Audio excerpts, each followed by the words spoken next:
Madam, mute तो नहीं करना है? म्यूट कर लेंगे तो बहुत अच्छा रहेगा। सभी को जय सिया राम। आज राम कुटुंब के पटल पर और धनतेरस के शुभ अवसर पर हम लोग राज रानी दीदी से कुछ व्याकरण के संबंध में या उच्चारण के संबंध में कुछ सीखने जा रहे हैं। तो दीदी आपका बहुत बहुत स्वागत है। सबसे पहले तो सभी को मेरा राम राम। और आज के धनतेरस के दिवस की, धन्वंतरी जयंती की बहुत बहुत बधाइयाँ, शुभकामनाएं। हमारे यहाँ कहा जाता है पहला सुख निरोगी काया। और हमारे यहाँ धन के जो पर्व, लक्ष्मी के जो पर्व की शुरुआत स्वास्थ्य से होती है, ये हमारी परंपरा को मैं प्रणाम करती हूँ कि हम पहला सुख निरोगी काया कहते ही नहीं है, मानते भी हैं। तो क्योंकि हम 5 दिवसीय दीपावली पर्व की प्रारंभ करते हैं धन्वंतरी जी को याद करके, ये बड़ी बात है। हम जैसे आपने समुद्र मंथन की बात की, वो भी उसमें एक रत्न के रूप में आए थे, ये भी बात सही है। और आयुर्वेद के प्रवर्तक थे, बात वगैरह वगैरह। और सबसे बड़ी बात यह है कि आपका ये जो बौद्धिक मंच है, इस पर हम राम के साथ भाषा का आदर करते हैं, राम के साथ मानवीयता का आदर करते हैं। माने राम कथा के साथ साथ हम अन्य प्रसंगों का भी आदर करते हैं। इसके लिए भी मैं आप सबको बहुत बधाइयां देती हूँ। और आप सबकी को आभार मानती हूँ कि आपने मुझे अपने बीच में बताया। आज मैं फोन से ही कनेक्ट हो रही हूँ, इसलिए थोड़ी सी परेशानी है मैंने। तो आज जैसा कि आदरणीय अनुपम मिश्र जी ने कहा और विनीता जी ने मेरी तरफ अग्रसित किया कि अनुस्वार और अनुनासिक में क्या अंतर है, बड़े ही हर्ष का विषय है कि हम जिज्ञासा के उपासक हैं। जिज्ञासा ही, माने गीता में कृष्ण ने कहा है 3 चीजें मनुष्य के पास होनी चाहिए। तेन लब्ध्वा प्रणिपातेन परिप्रश्नेन सेवया। हमारे पास प्रणिपात तो है ही, क्योंकि हम भारतीय हैं, विनम्र रहते हैं। हमारे पास परिप्रश्न है, प्रश्नाकुल मन है हमारा। आप सोचिए कि हम निवृत्त हैं, हमारी सब माने हम अपने दायित्वों से निवृत्त हो चुके हैं। उसके बाद भी अगर भाषा की कोई जिज्ञासा हमारे पास है, तो आप सराहनीय हैं, आप प्रशंसनीय हैं। और इसी को परस्यूट ऑफ नॉलेज कहते हैं। मैं आपको प्रणाम करती हूँ।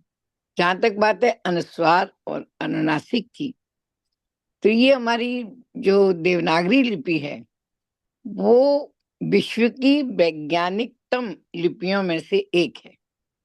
2 चीजें होती हैं, एक तो होती है भाषा, जिसे हम उच्चरित करते हैं, बोलते हैं, उसको भाष्य कहते हैं। भाषा माने प्रकाश, भाषा माने जो भी तमसोमा ज्योतिर्गम्य आप कहते हैं, तो वो ज्योति ही भाषा है। भाषा वाक वह ज्योति, वाक ही ज्योति है। उदाहरण के लिए मैं अपनी बात पे आऊंगी, लेकिन मैं बताती हूँ। जैसे अंधकार हो, घोर अंधकार कमरे में, हाथ को हाथ ना सूझ रहा हो, तभी हम आवाज से पहचान लेते हैं कि कौन व्यक्ति कहाँ है। तो वो वाणी हमारी ज्योति है, अंदर की ज्योति, बाहर की ज्योति। और ज्योति पर हम इसकी बात जान रहे हैं, इसके लिए फिर एक बार आपको बधाई। जैसे कि मैंने आपसे देवनागरी लिपि की बात करी, तो देवनागरी लिपि में 2 चीजें हैं, एक है स्वर और दूसरे हैं व्यंजन। तो हमारी जो भाषा है वो 2 चीजों से मिलकर बनी है, माने 2 उसके अंग हैं। मुख्य रूप से आप समझ लीजिए, स्वर जो निर्बाध रूप से बोले जाते हैं, जिनके बोलने में कहीं हमें अटकते नहीं है किसी अंग का, माने वाग यंत्र का, वाणी का, जो हमारा बोलने के यंत्र है, उनका स्पर्श नहीं करना पड़ता। और व्यंजन जो होते हैं वो स्वर के साथ सहयोग से आगे बढ़ते हैं। अब अनेकानेक लिपि क्या है? लिपि वो चिन्हों का समूह है जो हमने अपनी बात कहने के लिए निर्धारित कर लिए हैं अपनी भाषा में, कि हम आ लिखेंगे तो उसका ये उच्चारण होगा, बड़ा आ लिखेंगे माने दीर्घ लिखेंगे तो ये उच्चारण होगा, वगैरह वगैरह। ये हमने मान लीजिए 10 स्वर हमने निर्धारित किए हैं। अंग को स्वर नहीं होते, और मैं क्या मानती हूँ, व्याकरण भी उन्हें स्वर नहीं मानती। अच्छा, व्याकरण क्या है? व्याकरण कहते हैं जो होना चाहिए, ठीक है। तो ये 10 स्वर हैं, बाकी हमारे पास व्यंजन हैं। व्यंजन जो आप क से लेकर क्षत्रज्ञ तक आप समझ लीजिए, वो सब व्यंजन है। क का 5 वर्ग हैं, क च ट त प, क वर्ग, फिर च वर्ग, फिर ट वर्ग, फिर त वर्ग, फिर प वर्ग। तो उसका एक सूत्र में हम बताया करते थे बच्चों को, क च ट त प, क च ट त प, याद रहता है। तो जो पांचों वर्ण हैं, जो वर्ग हैं, जो स्पर्श व्यंजन इनमें आते हैं, मतलब जिनको हम बोलते समय स्पर्श करते हैं किसी न किसी अंग को, चाहे जीभ को, चाहे दांत को, चाहे मसूड़े को, चाहे कंठ को, है ना, चाहे मैंने इस प्रकार से उनका सहारा लेते हैं, स्पर्श करते हैं। अब प्रश्न उठता है कि ये अनुस्वार क्या है? मैं बात को उलझा नहीं रही, बात को समझाने की प्रयास कर रही हूँ। तो अनुस्वार पंचम वर्ण का प्रतीक है, पंचम व्यंजन का। ये जो स्पर्श व्यंजन मैंने जो 5 वर्ग बताए ना, क च क वर्ग, च वर्ग, ट वर्ग, त वर्ग और प वर्ग, क ख ग घ घ, च छ ज झ ञ, ट ठ ड ढ ण, त थ द ध न और प फ ब भ म। ये 5वां जो वर्ण है हमारा व्यंजन, इसको हम 2 प्रकार से लिखते हैं। जब भी हम संयुक्त व्यंजन बनाते हैं, संयुक्त वर्ण लिखते हैं, तो हम इसे 2 प्रकार से लिखते हैं। या तो हम इसको बिंदु बनाकर लिखते हैं, और या हम इसका आधा करके लिखते हैं, ठीक है। तो आप ये मान लीजिए, मोटी परिभाषा, पहले मैं अनुस्वार की बात करती हूँ। अनुस्वार बिंदु है, केवल एक बिंदु, कई बार उसे एक बिंदु के रूप में भी आप लिख सकते हैं। अनुस्वार व्यंजन का एक रूप है, अनुस्वार स्वर नहीं है, क्योंकि ये स्वर के पीछे आता है, वह व्यंजन है, इसलिए इसका नाम अनुस्वार है। स्वर के पीछे लगता है, इसलिए इसका नाम अनुस्वार है। और कौन सा व्यंजन है? 5वां व्यंजन है। तो ये 2 प्रकार से लिखा जाता है। अच्छा, अंतर अगर आप कहेंगे, मैं बाद में बताऊंगी वैसे अनुनासिक का। अनुनासिक 2 प्रकार से कभी नहीं लिखा जाता। अनुनासिक चंद्र बिंदु के रूप में लिखा जाता, चंद्र बिंदु, है ना।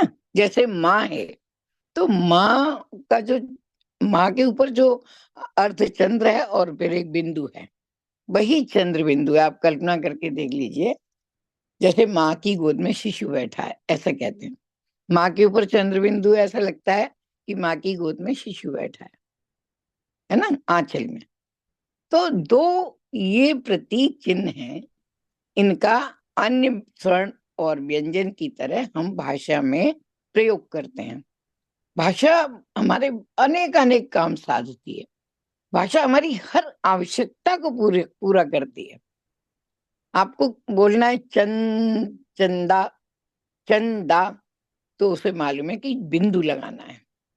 और आपको बोलना है चांद, तो वहां मालूम है कि ये चांद कहना चाहते हैं, तो चंद्र बिंदु लगाना है, चंद्र और बिंदु। और चंद आप बोलेंगे तो केवल बिंदु आएगा। तो जब बिंदु होगा तो वो अनुस्वार होगा, ठीक है। और जब चंद्र बिंदु होता है, तो वो, उसकी परिभाषा भी बताऊंगी, फिर उलझ जाएगा। तो कहने का तात्पर्य क्या है कि जब भी हम अपनी भाषा में, अनेक प्रकार के वर्ण आते हैं, आपको एक वाक्य से लेकर पूरा महावाक्य, जैसे विनीता जी पूरा अपना व्याख्यान देती हैं, न जाने कितने शब्दों का हम सहारा लेते हैं, कितने शब्दों का आश्रय लेते हैं। और जो शब्द है वो ब्रह्म है, हम सबको पता है। कहने का तात्पर्य यह है कि भाषा की प्रांजलता तभी रहती है, जैसे मैंने प्रांजल बोला, उसमें चंद्र बिंदु नहीं है, उसमें केवल बिंदु है। तो हमारा प्रयास ये है, व्याकरण का मतलब होता है क्या होना चाहिए। व्याकरण, बी आखिरी ल्युट, मतलब वो व्याकरण का मतलब है कि वो क्या होना चाहिए, शुद्ध, है ना। भाषा विज्ञान का मतलब वो अलग बात है, लेकिन भाषा तो सब प्रकार की होती है। लेकिन जब हम व्याकरण की बात करते हैं तो हम शुद्धता की बात करते हैं। जैसे माँ की बात करते हैं, स्नेह की बात करते हैं, अनुशासन की बात करते हैं। माँ में दोनों चीजें हैं, स्नेह भी है और अनुशासन भी है। इसी तरह भाषा में दोनों चीजें हैं। एक प्रश्न है दीदी, हाँ जी बताइए। आपने व्याकरण का जो तोड़ के बताया उसको एक बार और बताइए। व्याकरण का जो, हाँ मैं बताती हूँ। बी उपसर्ग है, आ भी उपसर्ग है, क्री धातु है और ल्युट प्रत्यय है। ल्युट ल्युट आधा ल यूट। व्याकरण मतलब उसका मतलब है कि किसी बात को हम विशेष रूप से आ माने चारों तरफ से, क्री माने करते हैं, और ये फिर प्रत्यय है ना। ये मैंने पढ़ा है, मतलब मैं दावा कोई चीज का नहीं कर रही, बड़ा ही अनौपचारिक बातचीत कर रही हूँ। तो कहने का तात्पर्य है कि व्याकरण में दोनों चीजें हैं। लगाव इतना कि वो आपके मन की हर बात को शब्द देना चाहती है, और स्नेह इतना कि वो ये चाहती है, अनुशासन चाहती है कि मेरी चीजों को सही प्रयोग करें। क्योंकि यदि हम गलत प्रयोग करेंगे तो मैं कहूंगी ना आप समझेंगे, और आप कहेंगे तो मैं भी नहीं समझूंगी। तो हमने एक मानक तय कर लिया है मन में कि हम इस तरह प्रयोग करेंगे चिन्हों का। तो हमने ये दो चिन्ह थोड़ा सा कंफ्यूजन पैदा करते हैं, क्योंकि भाषा एक संस्कृत चीज है, बहुत आसान नहीं है। ये हम मनुष्यों की चतुराई है कि उसको अपने पैमाने में नाप के जितना जरूरी है उतना ले लेते हैं और सरलता से प्रयोग कर लेते हैं। लेकिन वैसे भाषा बहुत संश्लिष्ट वस्तु है, मतलब कॉम्प्लिकेटेड है वो। तो उसमें दो चिन्ह हैं, एक चंद्र बिंदु है और एक बिंदु है। तो अनुस्वार बिंदु को कहते हैं। अनुस्वार मैंने खोल के भी रखे थे कि आपको बहुत सारे उदाहरण बताऊंगी। तो दीदी और बीच में आपको टोक रहे हैं क्योंकि फिर भूल जाएंगे।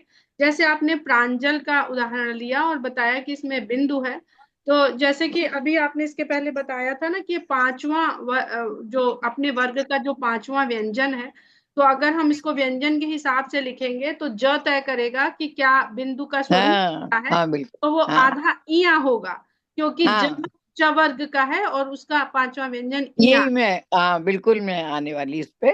तो उसमें क्या है, मैंने बताया ना, अनुस्वार को दो तरह से लिख सकते हैं, लेकिन अनुनासिक एक ही तरह से लिखा है। तो आपको पहचान करनी हो कि क्या अनुस्वार है क्या अनुनासिक है। अनुस्वार केवल नाक से बोला जाता है, और पंचम अक्षर भी केवल नाक से बोले जाते हैं। हर वर्ण के एक स्थान है।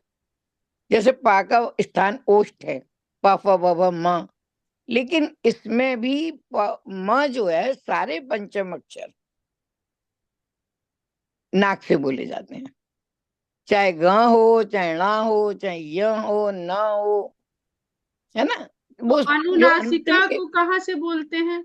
अनुनासिका को अनुनासिक को मुख और नासिका से मुख मैं और, बताऊंगी अभी। अच्छा। मुख मुख नासिका बचनोन नासिक, सूत्र है सूत्र है लघु सिद्धांत कौमुदी में कि जो जो चिन्ह, जो अनुनासिक स्वर है और अनुस्वार व्यंजन है।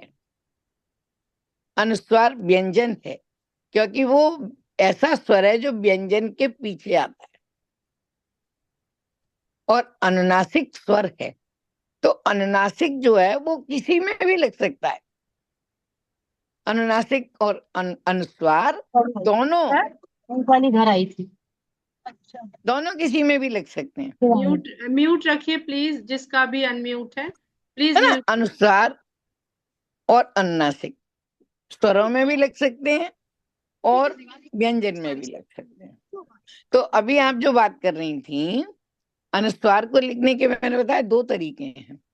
अब कंफ्यूजन कहाँ होता है हमें कि भाई अगर हम पंख लिखते हैं, पंख, तो अंक की आवाज आ रही है ना, अंग, पंख, गंगा। तो जो ख तय करेगा कि पंख के बाद अंग आएगा, ग तय करेगा कि गंगा के बाद न आएगा। देखने में तो लगता है सारे बिंदु न है, पर सारे बिंदु न नहीं है, उनके अलग अलग रूप हैं। वही पंचम अक्षर। तो जिस वर्ग का वो वहां पर वर्ण होगा दूसरा, उसका जो संयुक्त व्यंजन होगा वो पांचवा अक्षर होगा। जैसे चंचल हम लिखते हैं, चंचल, चंचल लिखते हैं, तो चंचल का जो आधा है वो यहाँ बनेगा, यहाँ आधा, यहाँ च आधा, यहाँ च ओला, चंचल, है ना। तो इसी तरह से पंचम का भी यही बनेगा। गंगा में आधा गा, मैंने क ख ग घ, उसको उड़ा नहीं है, वो कंठ का है, गंगा, है ना। तो ये कहने का मतलब है कि अनुस्वार दोनों तरह से लिखे जाते। इसका एक उदाहरण जो है, जो हमारी बोलचाल में सबसे ज्यादा प्रयोग होता है, वो इसको आप समझा दीजिए। बोलना लिखना तो आता है, पर उसके पीछे टेक्निक क्या है? हंस और हंस। हाँ, मैं बता रही हूँ। अब बताइए, देखिए, हंस जो है वो स्वर है, चंद्र बिंदु, उसमें माने वो बदल नहीं सकता। हंस को आप ह आधा न और सा ऐसे नहीं लिख सकते, और हंस को आप हाँ आधा न और सा भी लिख सकते हैं। हंस माने सही नहीं है, पर आप लिख सकते हैं, लेकिन हंस हंस हंस को नहीं लिख सकते। हंस क्या है, माने हंस तो एक संज्ञा हो गई, और हंसना क्रिया हो गई। हंसना, अगर हम हंस को भी बिंदी लगा देंगे, देखो हंस न देना चंपक में आता था, याद है आपको? देखो हंस। एक नई नई मानक लिपि आई थी, उसमें ये था कि हम लोग क्या है कि सरल बनाने के लिए चंद्रबिंदु ही हटा दिया लोगों ने। अभी अभी ये जो गूगल हिंदी है, ये भी पहले ऐसा ही था, पर अब उसमें सुधार हो गया है। अब नहीं चंद्रबिंदु नहीं, आने आप लगा। कीबोर्ड को देखें, मैं तो एप्पल भी यूज करती हूँ, सभी मेरे डिवाइस एप्पल के हैं, तो उसमें एक एक चीज शुद्ध है। हाँ, आप चंद्रबिंदु भी है उसमें, आ सकता है जी। री भी है, सारे डिवाइस, सारे जितने वर्ण हैं हमारे एप्पल, मतलब मुझे ये लगता है कि जब वैज्ञानिक और कंप्यूटर साइंस वाले शुद्ध लिख सकते हैं, तो हम क्यों नहीं? आईटी वाले इतनी शुद्ध लिपि बना रहे हैं, एक एक चीज। आप देखिए, आप गुप्ता जी को आप देखती हैं कि संस्कृत कितनी शुद्ध टाइप करते हैं, टंकण है ना वहां पे। तो जब टंकण के लिए, जब तकनीक यंत्र यांत्रिक रूप से इतना शुद्धि है, तो हम तो मनुष्य हैं। तो रुचि की बात है। तो थोड़ा सा मुश्किल है, क्योंकि कहना कॉलेज में, तो मैं आपको सरल करके बताऊं तो बिंदु को दो प्रकार से लिख सकते हैं। जैसे इंदौर है, मान लीजिए, तो इंदौर को आप दो प्रकार से लिख दीजिए। ई पर बिंदी। भाषा बड़ी लचीली होती है, मैं आपको एक बात बताऊं, भाषा की बहुत सारी प्रकृतियां हैं, उसमें बड़ी ही लचीली होती है, क्योंकि language is a living organism. यहाँ तो बड़े विद्वान लोग हैं, मैं कह सकती हूँ, भाषा एक जैविक वस्तु है, जीवित लोगों से संबंध रखती है, तो वो हर समय बदलती रहती है, लचीली होती है। बहुत सारे अपवाद होते हैं भाषा में, ये नियम है फिर ये नियम नहीं है। जैसे उस दिन चल रहा था कि मूछ तो स्त्रीलिंग है तो पुरुषों की होती है, वगैरह वगैरह, लचीलेपन के उदाहरण दे रही हूँ। तो मैंने आपको बताया, इंदौर आप बिंदु से भी लिख सकते हैं और न और दा से भी लिख सकते हैं, इंदौर, लेकिन वो अनुस्वार है ना। तो ये अनुस्वार वहां प्रयोग होता है जहां हमें संयुक्त व्यंजन में पंचम अक्षर की आवश्यकता होती है। समझ में आ गया? और जब हमको शुद्ध क्या है ये तय करना है, तो हम वर्ण के जो दूसरा वर्ण है, जैसा कि विनीता जी ने बताया, उसके आधार पर तय करते हैं कि आगे क्या आएगा। ठीक है, इतनी सी बात है अनुस्वार की। अनुपम जी, आपका अगर कोई प्रश्न है दीदी जी से, तो बिल्कुल पूछिए, स्वयं आपको पूछिए। समझ आ गया? जानती थी, एक हाँ बात बिल्कुल कहना समझ में चाहूंगी आ कि गया। थोड़ा अमिता जिसमें जी, संदीप जी। अनुपम जी को पूछ हम्म, लेने दीजिए, फिर आप पूछिए। जी जी। जैसे आपने हंस बताया, हंसना बताया, और हंसना में अगर हम शब्द यूज करें हंस, हंस हम्म जैसे पानी में रहने वाला हंस, हाँ तो हाँ, उसमें भी बिंदु लगेगा। केवल बिंदु। हाँ, में बिंदु लगेगा। हाँ और और जिसमें पंचम वर्ग जो है, अगर वो नहीं फिट हो रहा है तो वहां पे भी बिंदु लग जाएगा। हाँ, नहीं नहीं, ऐसे ही है ना? पंचम नहीं नहीं, पंचम वर्ण तो फिट हो ही जाएगा ना। मैंने बताया बिंदु जो है वो दो प्रकार से लिखा जा सकता है। हाँ, या तो आप बिंदु लगा दीजिए, वो सरल प्रक्रिया है। और वो अगर सरल हम सोचते प्रक्रिया हैं है। हम बिल्कुल शुद्ध लिखें, भाषा के विद्यार्थी हैं, या हम कहीं औपचारिक पत्र लिख रहे हैं, वहां हम सही लिख के भेजें, या हम कहीं आलेख भेज रहे हैं, वहां हम सही लिख के भेजें, तो हमको फिर वो पांचवा अक्षर लिखना पड़ेगा। वैसे आप अगर पंचम में बिंदु लगा देंगे तो कोई नंबर नहीं काटेगा, और न पुलिस पकड़ के ले जाएगी। मैंने कहा ना, भाषा नहीं, बड़ी बहुत बहुत लचीली है। बहुत बहुत धन्यवाद। आपने ये है। बिल्कुल भाषा विज्ञान की परिणति एक लेमैन को समझाने वाली ढंग से आपने बता नहीं दिया। नहीं, मैं अभी बिल्कुल। बता रही हूँ अपनी दीदी बात। एक चीज और आप बोल के बता दीजिए, जैसे आंख, तो ये हाँ, यही मैं इनका बताने वाली हूँ। उच्चारण और अब मैं सिखा दीजिए। अनुनासिक पे आ रही हूँ। जी। अनुनासिक एक तो होता है जो हम अनुस्वार की एक विशेषता होती है, जो बिंदु है ना, उसकी विशेषता केवल नाक से बोली जाती है। जो पंचम अक्षर मैंने बताया ना, पंचम अक्षर नाक से बोले जाते हैं, नासिक के होते हैं। बहुत सारे हमारे बोलने के अंग है, नासिका है, दांत है, मुख है, जीभ है, कंठ है, तालु है, बर्स है, मन मसूड़ा है। वहां वहां हम स्पर्श करके आप पूरी भाषा को बोलते हैं। आप इतने चतुर हैं कि आप जैसे आप बोल रहे हैं तो तत्काल भाषा ऊपर से आ रही है, और तत्काल ही हम वाक्य विन्यास कर रहे हैं, तत्काल आपसे बात कर रहे हैं, और तत्काल ही हम वाक्य का गठन कर रहे हैं, सार्थक वाक्य का गठन कर रहे हैं। ऐसे है। तो मेरा कहने का मतलब है कि जो बिंदु लगा रहे हैं उसके गहरे अर्थ हैं। भाषा आपको क्षमा करती है। अगर आप इंदौर लिखते हैं बिंदु लगा के, सही है, आधा ना, दा, दो मात्रा, इस तरह से। और भी उदाहरण है, जैसे गंगा, चंचल, डंडा, पुण्य। अब डंडा में डा पे बिंदु भी लग जाएगा और पुण्य भी हो जाएगा। ठीक है, उसमें भी आधा और ला, आधा ला लगेगा, आधा णा। और णा आधा कैसे होगा? जब ऐसे, मतलब एक उसका, उसको हम पाई कहते हैं व्याकरण में। एक डंडा हट जाएगा माने पाई हट जाएगी, आधा णा लग जाएगा। ठीक है, तो डंडा वैसे भी सही है कि बिंदु और डा। मैंने कहा ना, अनुस्वार दो तरह से लिखा जाता है। अनुस्वार स्वर है, ठीक है, दीदी अब हम जो लोग व्यंजन। अमिता जी का प्रश्न ले लेते हैं। वो भी कुछ हाँ पूछना बताइए। जा रही हैं, क्योंकि समय भी तेजी से। दीदी हाँ एक बताइए। चीज पूछनी थी, नहीं अभी अमिता आप जी को, डंडा अलका जी बता पहले, रही थी। अमिता जी को प्लीज, अमिता जी को पूछने दीजिए। नहीं, ये डंडा जैसे कि अभी बताया ना उन्होंने, बस एक चीज पूछनी है हाँ कि हाँ, डंडा में ड़, मतलब आधा ड़ लिखते हैं, पर बहुत से लोग ना, आधा न भी लिखते हैं, तो वो गलत है। सही है कि गलत है? नहीं नहीं, बहुत से लोग की, मैंने कहा ना, भाषा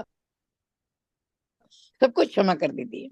वो तो चल रहा है, वो वो तो चलन टाठा है। डाडा आड़ा लेकिन जब हम अड़ा अड़ा औपचारिक के लिखते हैं, से आएगा। हाँ, अब वो डंडा कैसे भी मारो, चाहे यूं मारो चाहे यूं मारो। डंडे को लेकिन पढ़ना शुद्ध ज्यादा इम्पोर्टेंट है, लिखा कैसे जा रहा वो इम्पोर्टेंट नहीं है। नहीं नहीं, मजाक कर रही हूँ। जी जी। अनुनासिक, ये तो नासिक की से नाक से निकलता है। एक होता है अनुनासिक जो चंद्र बिंदु है, उसके हाँ, बोलने में जैसे आंख है ना, जैसे उसमें आपने ना बताया, का स्वर नहीं आता है, खाली। ना का स्वर नहीं है, मुख और नासिका का। अमिता जी आप प्लीज उसमें पूछिए। अमिता जैसे राजू गांव जी है, मैं ये कह रही मुंह थी। है, मुंह। दीदी अमिता जी कुछ पूछ रही हैं। हाँ बताइए बताइए। हाँ, नहीं राजी दी, मैं ये कह रही थी कि हर वर्ग का जो पांचवा वर्ड है, जैसे व्यंजन। क ख ग या हाँ व्यंजन है, वो तो हो गए सारे अनुनासिक। हाँ हाँ, और जो अनुस्वार, म है, नहीं नहीं, अनुस्वार हुए, अनुस्वार अनुस्वार अनुस्वार। हुए वो सारे वो सारे अनुस्वार। अनुस्वार हुए।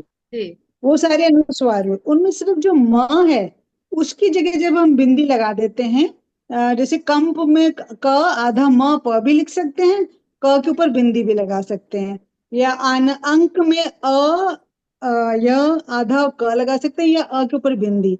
तो सिर्फ जो म है उसको बिंदी की तरह लगा सकते हैं, तब उसको अनुस्वार अनुनासिक कह नहीं, देते हैं, अनुस्वार अनुस्वार कह कहते देते हैं, अनुस्वार ही है वो। अनुस्वार कह देते हैं। अब अनुस्वार ही है। बिंदी को अनुस्वार कह देते हैं, बाकी सब अनुनासिक है। नहीं नहीं नहीं अनुनासिक नहीं एक नहीं ही नहीं है, अनुनासिक एक ही है। देखिए, चंद्र एक बात समझ लीजिए प्लीज, सारे स्वर और सारे व्यंजन अनुनासिक भी हो सकते हैं, अनुस्वार भी हो सकते हैं।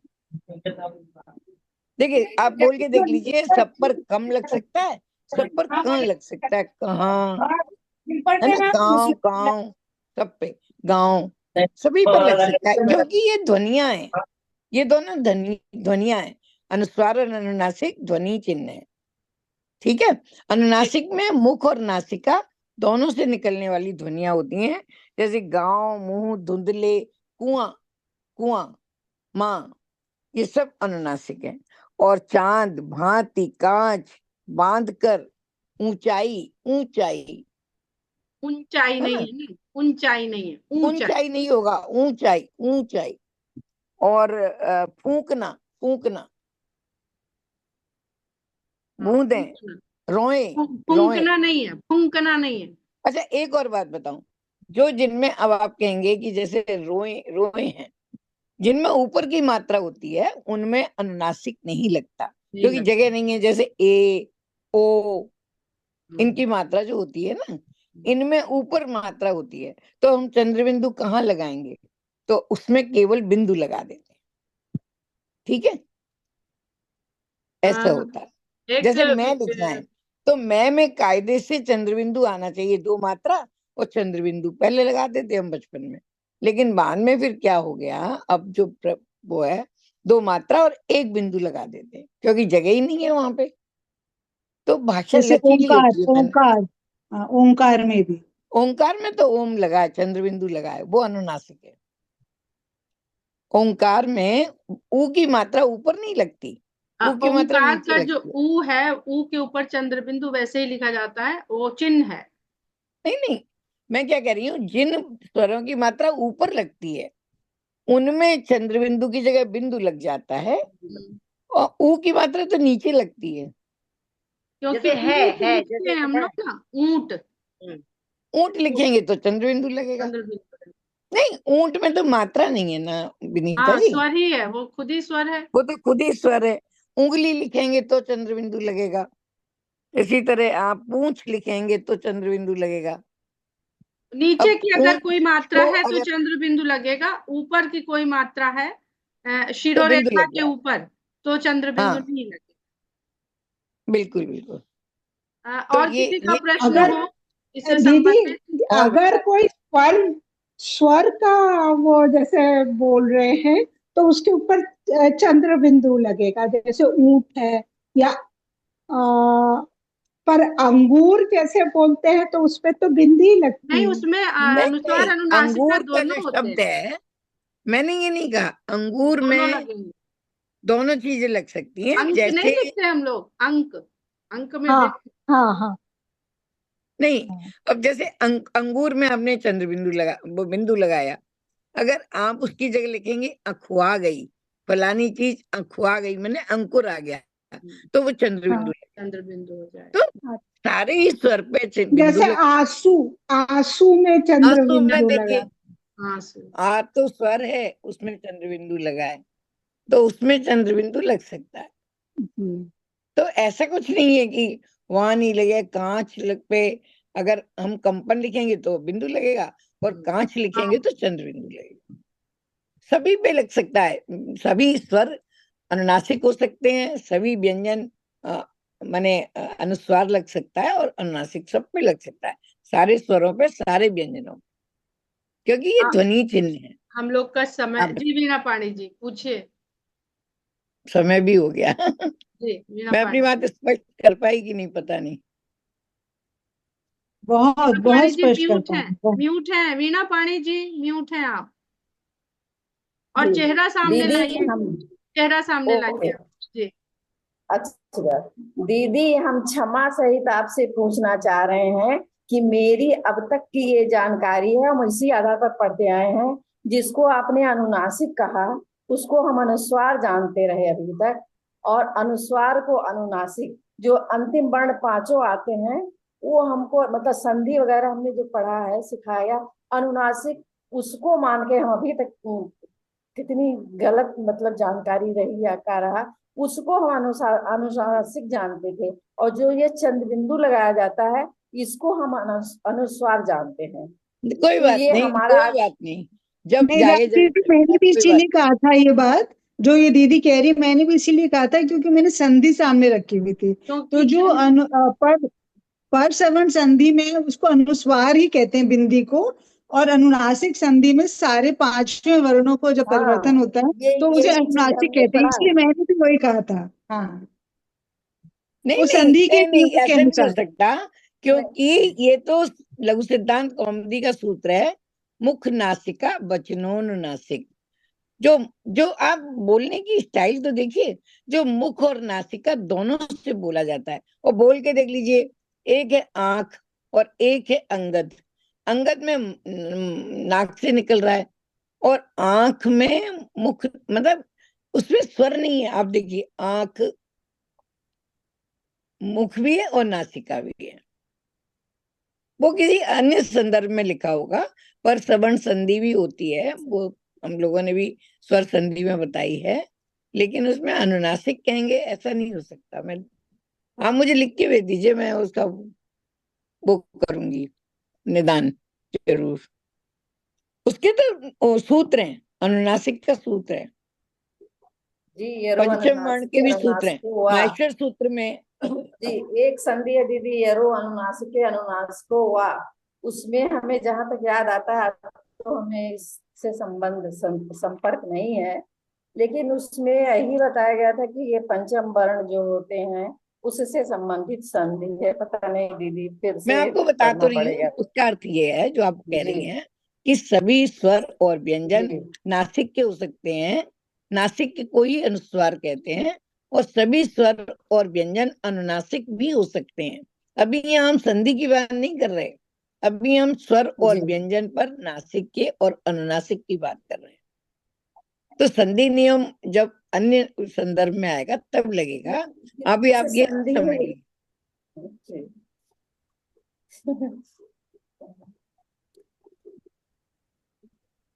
बहुत बहुत धन्यवाद।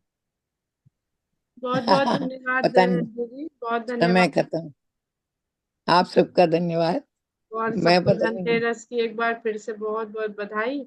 कल और परसों हम लोग दिवाली मनाते हैं, और उसके बाद हम मैसेज डाल देंगे कि जिस दिन हम लोग फिर से जुड़ रहे होंगे।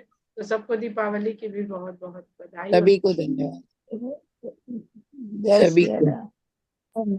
राम आप राम। सब दीपावली लोगों की को सब